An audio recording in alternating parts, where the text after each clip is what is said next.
All right, you guys, as you can see by the thumbnail, I'm back with another one. So I'm gonna get straight into this one. I'm gonna dig straight in. This is part 3 right here, and I'm pretty sure this is probably gonna wrap it up right here. Pretty sure I'm gonna be able to knock the rest of this out in this last episode. If there's something else I'm gonna add on, it's gonna be a follow-up story, but I'm gonna go ahead and knock it out with part 3. So I believe where I left off on episode 2, the second part of this story was, Sporty was, he was basically, he went to jail for an unrelated case. I don't know what the case was. I believe it might have been a dope case, but it was completely unassociated with, any indictment or anything like that. So he's in the county jail. He gets an attorney visit from his attorney, female attorney. She calls him out, and she's with some guy that he doesn't recognize. Obviously, he gets concerned. He asks her, like, hey, who's this? So, like I told you guys, she identifies him as a FBI agent.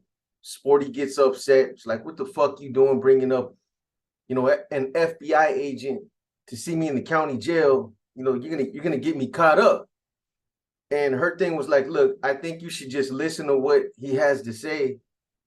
I didn't bring you out here to say nothing. Just listen to what he has to say. It's important. And I would have never blindsided you like this if it wasn't. So this FBI agent, he goes into all these murders. He starts laying out these murders, multiple murders, one after the other. And these are dead bang cases. These are cut and dry. You're busted, sure convictions. So he's laying out all these cases. He's laying out all these murders, these attempted murders, conspiracy, traffic, all kind of stuff, gang enhancements. They always stack on the gang enhancements. So then he gets to, basically telling Sporty that, look, we went by Bethel's pad, we hit his pad, and, we found all kind of dope and all kind of other, guns and other kind of contraband. But there was something interesting that I think you might be interested in seeing yourself. So this guy pulls out a letter, and, one of the first letters, it's written by Champ from Hazard, and Champ is in Colorado ADX at this time. And the letter is it's authored by Champ, and it's written to Bethel. So basically what the letter is, it's a warning and it's an admonishment from Champ. And the letter is telling Bethel, he's like, look, you're not a C. The commission shot you down. You were put up a year ago. 2 brothers said no. Stop doing what you're doing. You're stepping on toes. That's the gist of the letter. Something in that context right there. Basically telling him that he's not a C, to stop representing himself like he's a C, and to stop doing what he's doing on the streets. Whatever they were doing out there was making its way back up to the commission, ADX. They heard about it. And these letters, this letter in particular was dated a year prior to whenever he got arrested. So Bethel had been sitting on this information for a while. And I'm sure, when Sporty's reading this letter, he had to have been thinking, like, what the fuck is this? Like, why would, he's probably trying to figure it out while he's reading it at the same time. Like, man, why would homeboy keep this from me? What kind of foul agenda, does he have? So he's probably, I'm sure he was trying to act like he wasn't concerned in front of the federal agent. It's a game. It's a cat and mouse game that they like to play. So I'm sure his whole intention was to see if he could get up under Sporty. So that's the first letter. On the flip side, I'm sure this was devastating to Bethel as well. Think about it. I mean, here you are, you're representing yourself as a C for however long he was doing it, from the time that he obviously paroled from Lewisburg when he was celled up with Sana. And, he got the mono tattooed on him before he was even official. So now, he gets word from the commission. This is straight from the top dogs, from the top. And they're telling him, look, those words, they're harsh words. Champ didn't pull no punches. He didn't, He didn't soften his blows. He straight up told him, hey, look, you're not a C. Stop representing yourself. It's not going to happen. We shot you down. The brothers shot you down. Stop stepping on toes. What you're doing is you're upsetting the organization. So whatever else they were doing out there, they were hearing about it up top and they didn't like it. But I'm sure Beto was just as discouraged. And then, you take the second letter. Based on the second letter, it sounds like because Beto, that's a lapse in judgment right there. Because Beto sat on that first letter, I'm sure they looked at it up there. I'm sure Champ and the rest of the fellas up top looked at it as if Beto was completely just disregarding their directives. That he got this information, but I'm sure they were continuing to follow his movements out there on the streets. And here he is. He's still continuing to represent himself as a C. He's still continuing to do what he was doing out there. They were still collecting money. They were still taxing hoods out there. They were still running around as a crew out there. And I'm sure they took it as an act of insubordination. And then you take the third letter. The third letter was basically a copy. It was a duplicated letter of the first letter that was sent to Beto. This letter was addressed to Sana. And, it was dated around the same time that Beto got his letter, which meant that Sana sat on this letter for just as long because, Sana became obsessed with killing Mondo, even if it meant sacrificing Sporty, Tigre, and the rest of his crew out there. He wanted Mondo dead.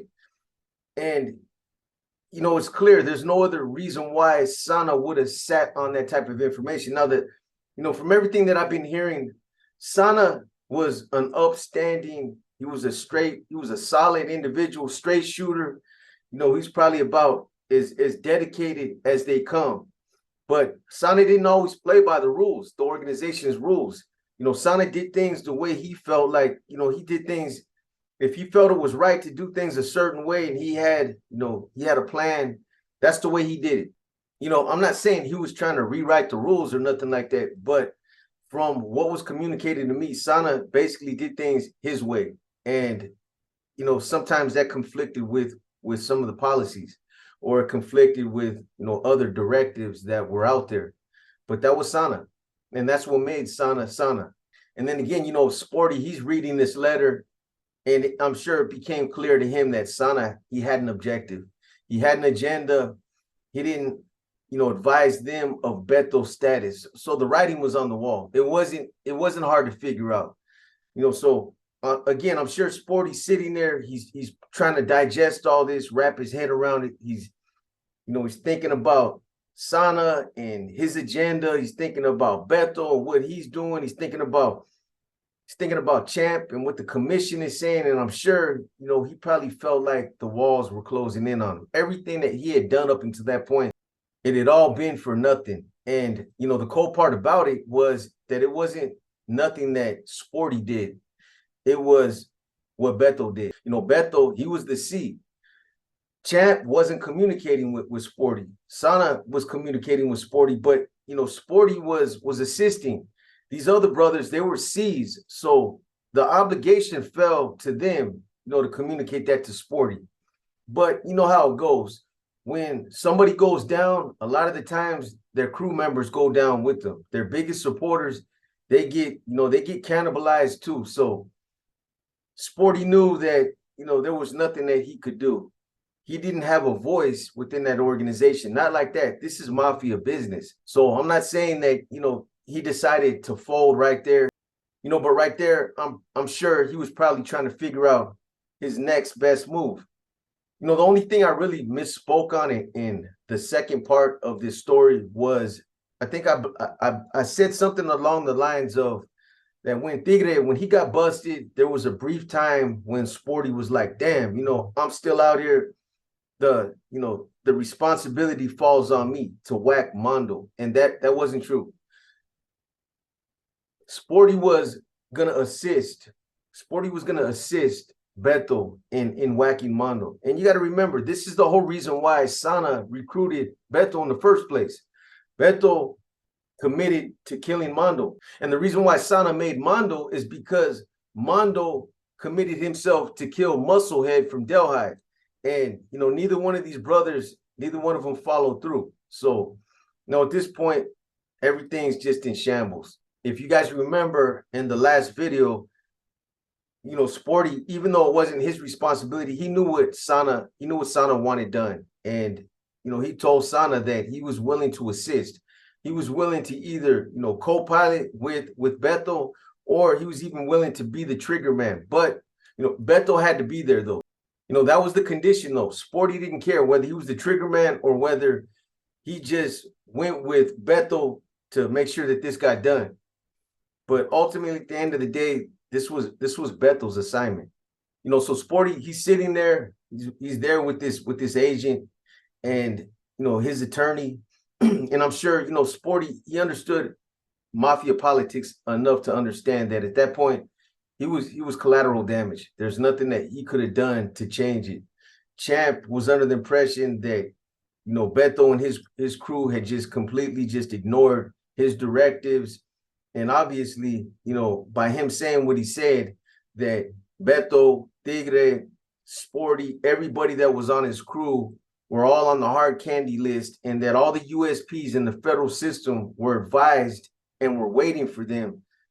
That's all bad. So what does he do at that point? Does he tell this FBI agent, man, fuck you, I ain't got nothing to say to you? Does he hold his mud, agree not to cooperate? Or does he try to save himself? Ask yourself, you're in that position. You know that you got a green light on you. It's in black and white, you've seen it. I know a lot of individuals are probably gonna say, you know what, I would have fought my case, held my mud, I would have held it down. But come on, keep it real. You're in that situation. Everything that you've done, everything that you've sacrificed, it all came to an end based on somebody else's actions. It's not even something that you did. That's a hard pill to swallow, man. You're striving. He's out there. He's trying to do everything he can to become a C, and then he gets sabotaged like this. He finds out that people that he's working with have an agenda. He's finding out that people that are above him, that he's working for, have an agenda, and he's caught in the crossfire. On a side note, in the second part of this story, I mentioned that Sporty went to Chino. The first time he went to Chino when he was 18 years old, after he jumped on the CO in the visiting room, and he got there to Palm Hall, and Turtle was there from Ontario, and there were 9 other carnales that were there. While this was happening, I guess his cousin Gary was also there in Chino, and Gary had just whacked Little Man from Whittier, and it was done as a bottle to the 9 carnales that were there. I don't know what the situation was. I don't know if he was on another yard and they couldn't get to him. I don't know if he was on the same yard and he just handled it for him. I don't know what the reasons were, but he had just whacked Little Man from Whittier. But Little Man was a soldier. From everything that I've heard about Little Man, he was a soldier. They stabbed him, they cut him, they beat him, they stomped him out numerous times, several times. And, Little Man kept on going out. He refused to check in. He continued to represent himself as a C. I don't know what his issues were, but he was green lighted. They put him on the hard candy list. And for years, he continued, to refuse or accept his status, that he was no longer embraced by the organization. And from what I was told, he kept on coming back out because he wanted to clear his name. He kept trying to clear his name.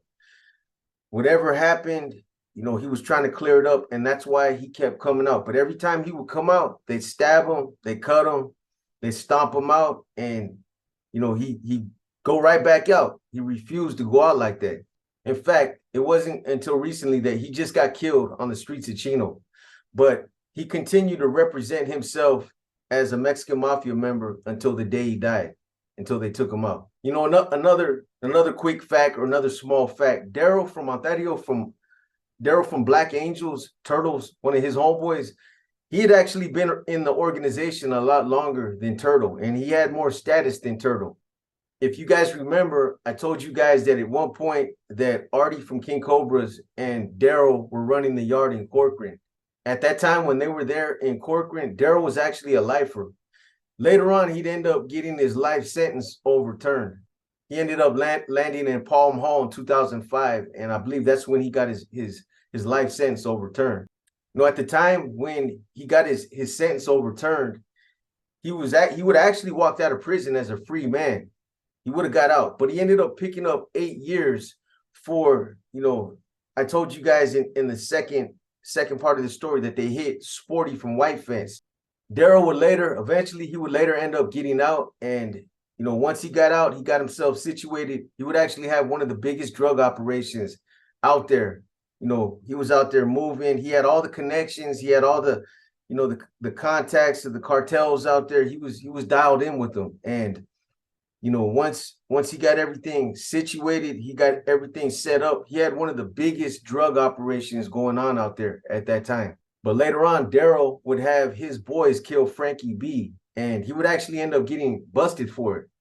So when he got busted for, whacking or calling that shot on Frankie B, he posted $1 million bail, and he's a fugitive to this day. He's still running right now. He's probably laid back in Mexico somewhere. But to this day, right now, Daryl is still on the run. He's still considered a fugitive. To wrap up one last thing, I know I'm jumping kind of all over the place, man, but to wrap up one last thing on Gary, when Gary hit Little Man from Whittier in Palm Hall, there were several C's over there that were raising their hand, to make Gary at that time. But Sana blocked it. Sana himself, he even said that Gary was he was Mexican mafia material. He had the potential, to become a C. But, I think what it was at that time is Sana knew that if they made Gary, that Gary would get back out there to the streets, and Sana would have to share, a territory that he considered his for years. Sana wasn't ready to do that at that time. He wanted everything for himself. So he shot that down when they put Gary up, to be a made member. Also, just to clear up one other thing, because I seen something in the comments that, maybe I didn't make it clear, but when Tigre got busted, he never even made it to the county jail. He didn't get to the county. As far as he got was to the substation. He got to the substation, and as soon as he got there, the feds were already on their way over there to the substation to talk to him. And when they got there, they took over the interview. And it was at that point that Tigre, and it was at that point that Tigre requested protective custody. That's when he brokered a deal with the feds. And I guess they were willing to deal with them because they agreed to drop a lot of the charges that he got arrested for, and they cut him loose under the condition that he continued to be a CI out on the streets. And then they generated some fake bail paperwork so that when he got out, if anybody jammed him up, he could just show them, look, I just posted bail. It's legit. So this way, nobody would be suspicious, because getting out for a case like that, like I said, that would be suspect. So I'm sure he needed that bail paperwork. So when the war kicked into high gear between Sana's, his crew and Mondo's crew, a lot of the cats that were from Santa Anita, a lot of those dudes, they backed away from Mondo once they found out that Sporty, that Sporty was on the other team. They didn't want no part of that. I told you guys, from everything that was told to me, a lot of these guys were, loyal to the death when it came to Sporty. They were loyal to him. He took care of them. I guess they didn't want to go up against Sporty. That's, they were still loyal to him. A lot of those guys from Santa Anita, they backed up away from Mondo, and they refused to partake in that conflict. At the same time, sure, Sporty didn't want none of these guys. He didn't want none of them hurt, and he didn't want none of them in political trouble. So, a lot of them, they just took a step back when it escalated.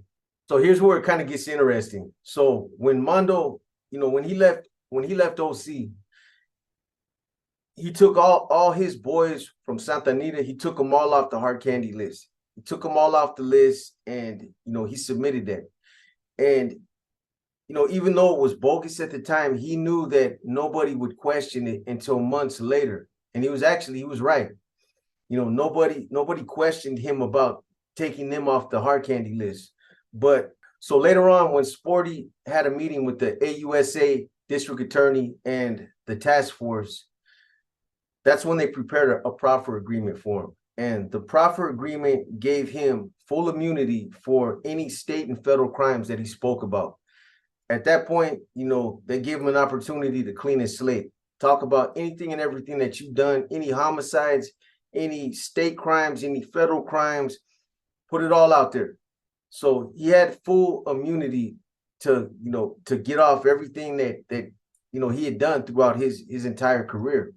From what I was told, he cleared all the homicides that he was involved in, and then he cleared about 8 or 10 other homicides. He closed the books on those that he wasn't even there for. These were homicides that apparently some of his boys were caught up in, and they were slam dunk homicides. And the way he was able to do that is he knew all the details. So because he knew the details, he was able to take responsibility for all those other homicides and close the books on all those cases as well. And the reason why he claimed responsibility for these is because he was trying to save his team. A lot of them probably don't even know that those homicides are closed to this day, but the books are apparently they're closed on those cases. So, he was still trying to look out for his team from afar, but he apparently tried to make sure that nobody that was on his team got affected, either by the feds or any kind of state cases, that they didn't get affected. Anybody that was, that he considered, to be a part of his team. And apparently the other thing that he did is he refused to work any case against anybody that he was close to. Anybody that was considered to be part of his team, he refused to work that case. I don't know what he told them, but I know, a lot of the times when these cops, especially you get these young cops, and they're working these kind of cases right here, they're just happy that, they got somebody that's fucking even willing to talk to them, especially somebody that, if they feel like they got somebody that's a big player, somebody that's a big fish, a big catch, just the fact that this individual is talking to him, a lot of the times, if you got a savvy individual, they can take control of that situation. And I believe that's what Sporty did. He kind of played into their excitement that, they're the ones that arrested him. And yeah, hey, good job, man. You're the one that took this individual down. You're the one that is responsible for arresting this guy. So, I'm sure he played into their excitement. From what it sounds like, though, it sounds like they pretty much let him control, the case and the direction of the case based off of the information that he was providing. If he wasn't willing to talk about something, then they push off in another direction. If he was willing to talk about something else, and this was something that they wanted, then they were like little puppies. They were happy about it. And this is common, when you get individuals like this, high profile individuals, it's common that a lot of the time they can kind of manipulate and control the tempo of the investigation. Sometimes you got cops that are just not that intelligent. Sometimes you might have super savvy cops that are on the case, but it didn't sound like that was the case, with this case right here. So the other thing is, once all this is going on, apparently Sporty had his own unit. They put him in a unit, and he had like 16 cells in that unit. There were 2 cells that he didn't have control over, but he pretty much had say on who came in and who went. And he brought in all his boys into that pod or that housing unit that he was housed in.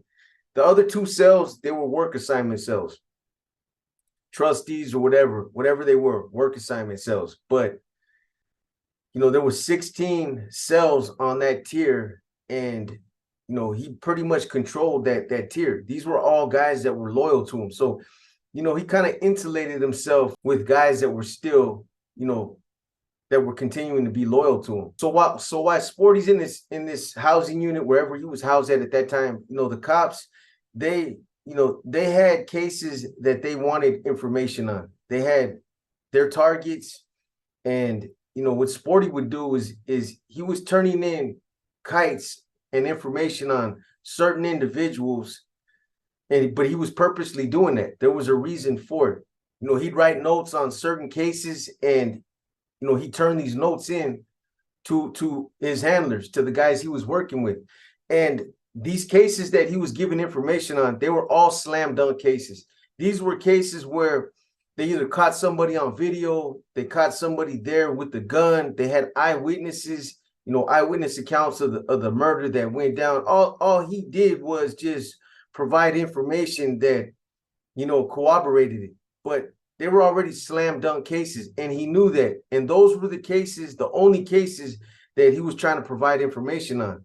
And there's a reason behind it. Everything that he was doing at that point, it was all calculated. So by this time, he obviously had a plan.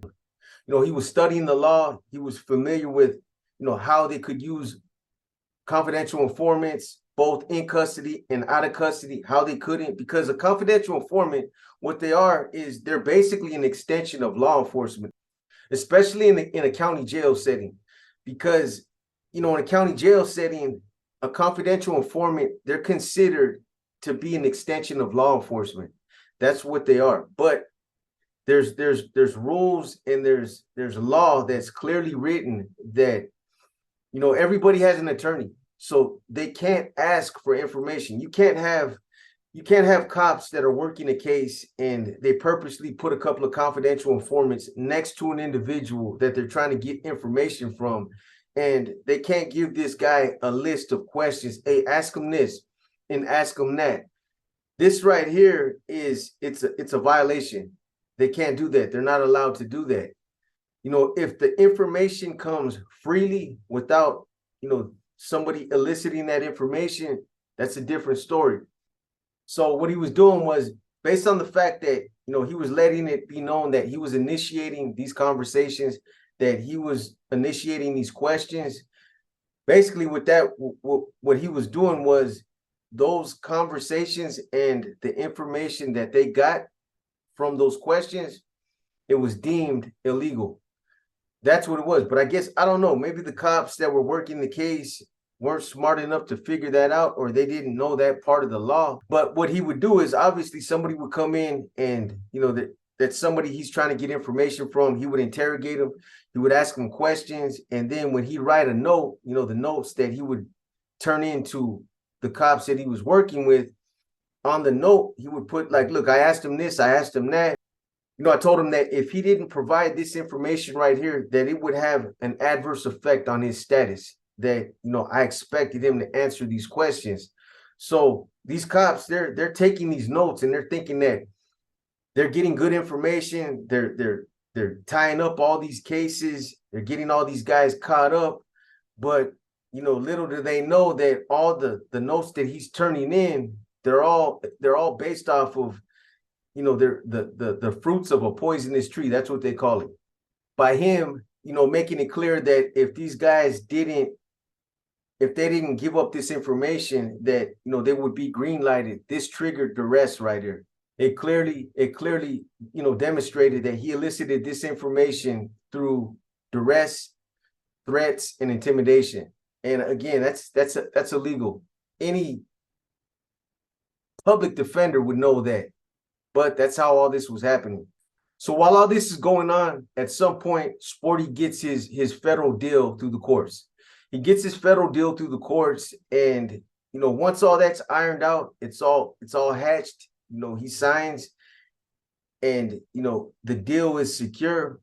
Once that's all done, what he does is he reaches out to Scott Sanders, the public defender that was representing Scott Tigre at that time. For those of you that don't know who Scott Tigre is, he's the Seal Beach beauty salon shooter, the guy that went into the beauty salon, and I don't know how many people he killed. He killed like 8 females or 6 females, something like that. I think it was over some kind of domestic dispute, but it was a high profile case. I remember that case when it was going, when he was locked up in the county jail, and it was kind of all playing out in the media. I remember that. So Scott Tigre was a high profile individual. He was looking at the death penalty. What they did is they had an informant in that part of the jail where Scott DeCry was housed. They put an informant. I want to say his name was Wicked from 18th Street.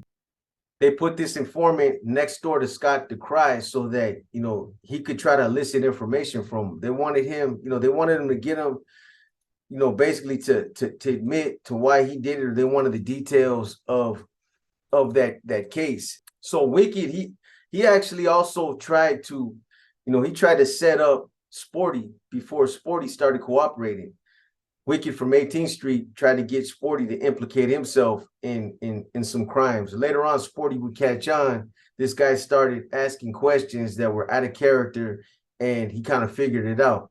And later on, he would become aware of the fact that Wicked was definitely an informant and that he was strategically placed by Scott DeCry for the purpose of eliciting information about his case and other things that were going on in the county jail. I remember it was a big, you know, it was a big scandal out there in Orange County when all this was going on. But I remember Wicked was in the county jail and they were trying to close a lot of cases, you know, by moving him around, putting him around certain individuals so that, you know, he could gather information for him. So what Sporty did is he got his attorney and he told her, he's like, look, get it Scott Sanders and tell him, you know, I want to talk to him. Or, you know, he either talked to him himself or he had his attorney facilitate the communication. But basically what was communicated to Scott Sanders was that, you know, Sporty told him, look, I can give you notes and copies of all these confidential informants and stuff that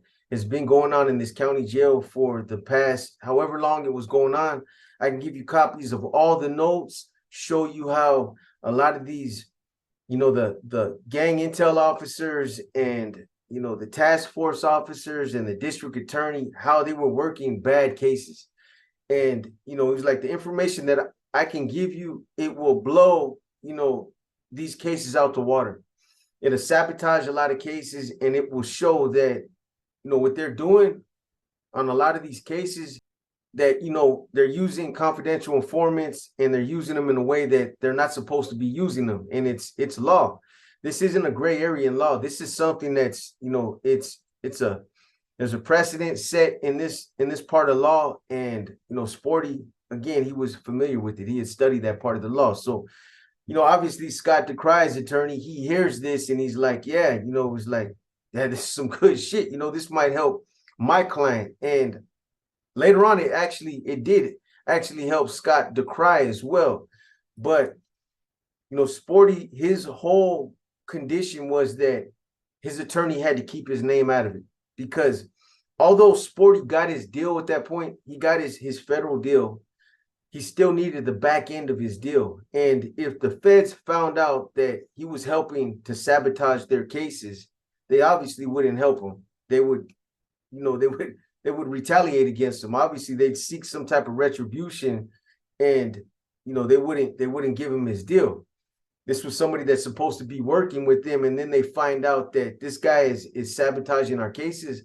So Scott Sanders, eventually he agrees to it. He's like, let's play ball, man. He's like, this is some good stuff right here.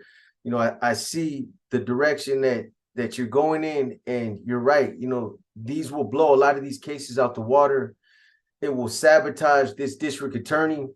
This district attorney has purposely been working up bad cases. You know, this is going to be a windfall when all this comes out. And I remember when it came out, it was a huge scandal. And I'm sure a lot of you guys remember Scott DeCry. That was a big case. But all the scandal that, you know, happened with him while he was in the county jail, and the informants that they were purposely trying to keep away from the feds.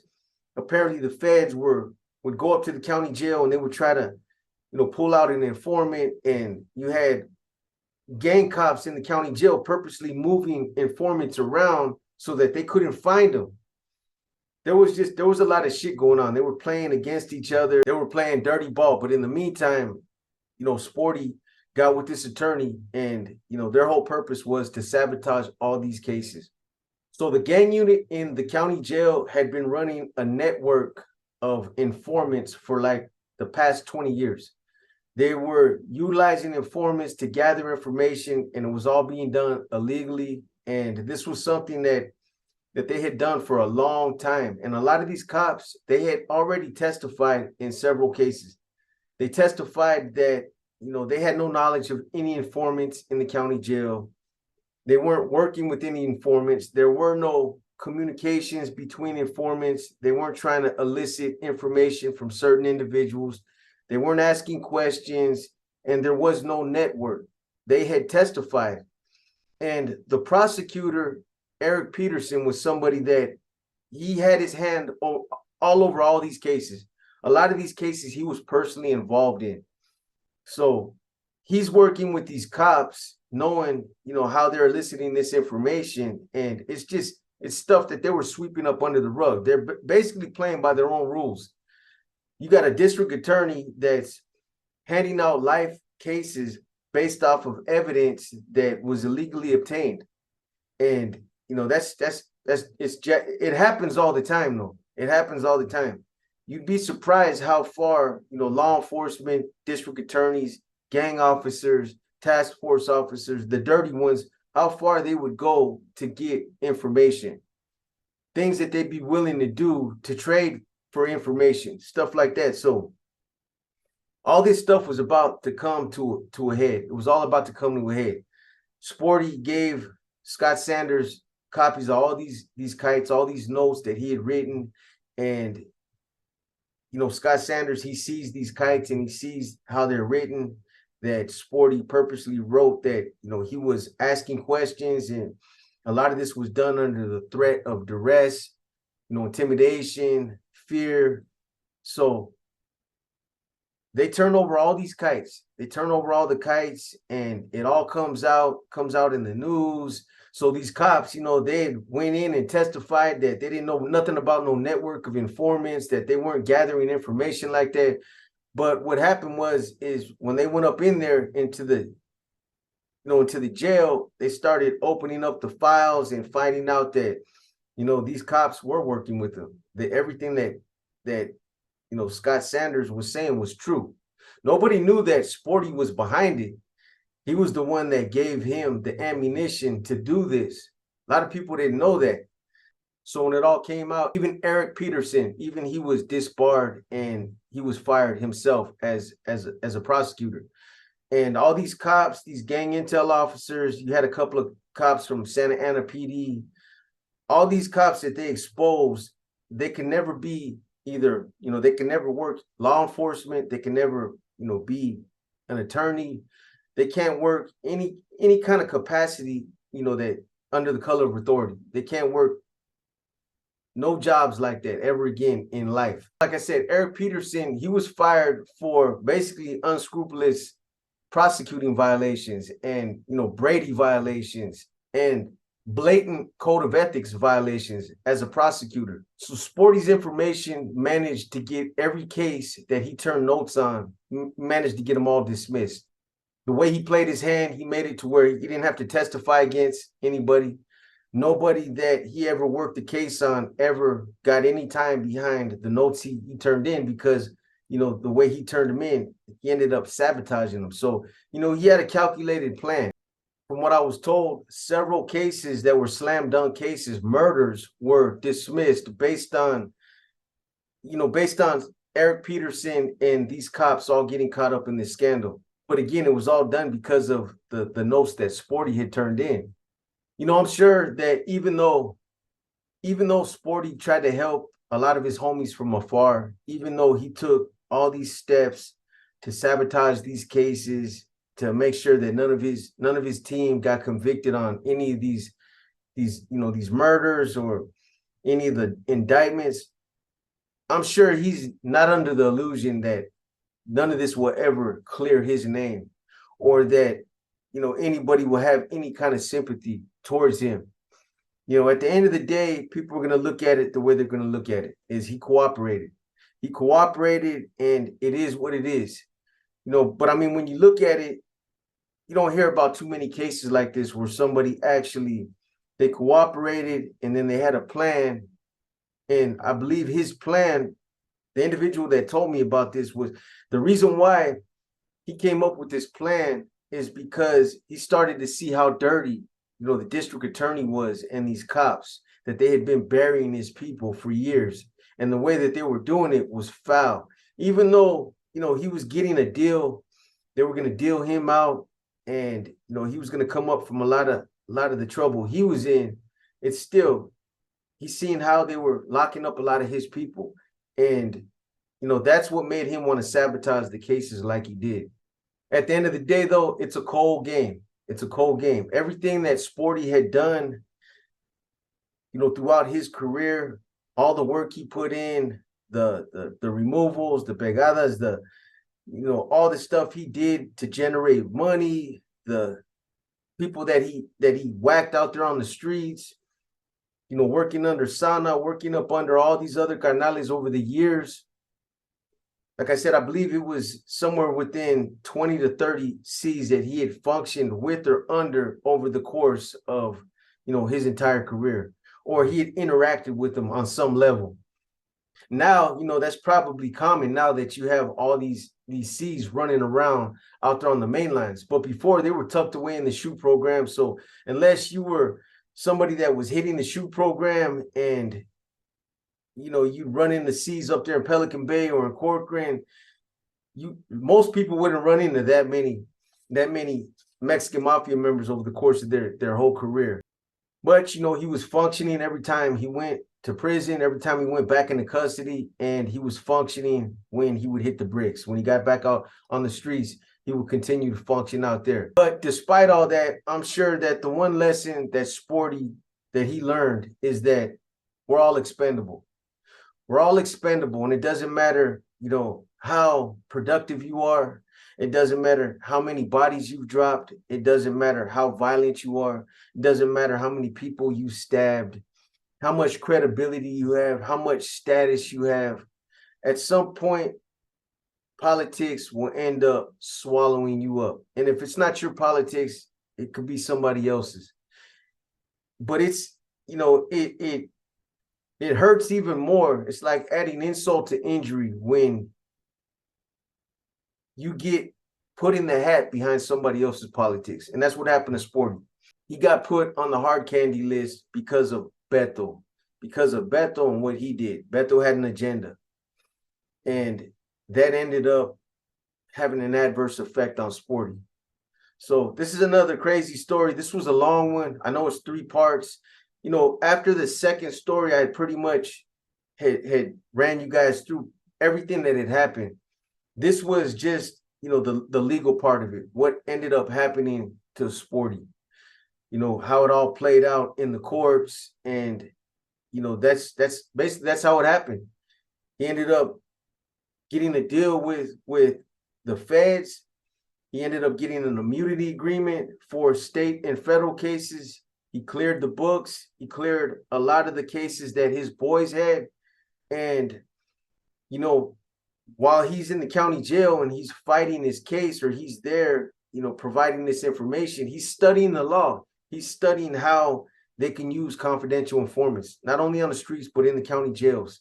And he found, that part of the law where he came up with a plan. The way I'm going to do it is when I submit these notes, what I'm going to do is I'm going to just slide that in and say that I asked this information, or it was done under the threat of, intimidation. That basically, if they didn't give up this information, that they'd be greenlit.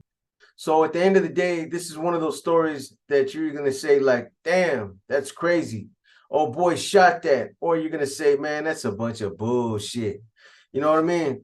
Either way, I am the conduit. I'm the one that's just relaying this information to you guys.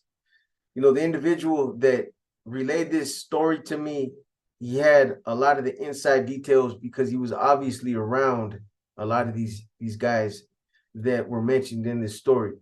He was privy to that information. So anyways, that's what happened to Sporty from Long Beach. This was a long story. I had to break it up into 3 parts, but I want to move on to the next one. Anyway, the next one I got for you guys, I want to say it involves Artie from King Cobras and Tigre from Concocts, I think. Don't quote me, but I know I got some good ones lined up for you guys. So we're going to get back to them. This one right here is in the history books. We're done. I hope you guys enjoyed it. Anyways, with that being said, again, thank you guys for dropping all the comments. Thank you guys for giving all the feedback, all that good stuff. I appreciate you guys. Again, everybody that tapped in last night during our live, and for everybody that's been tapping in, checking out that interview. With that being said, this your boy B, and I'm out.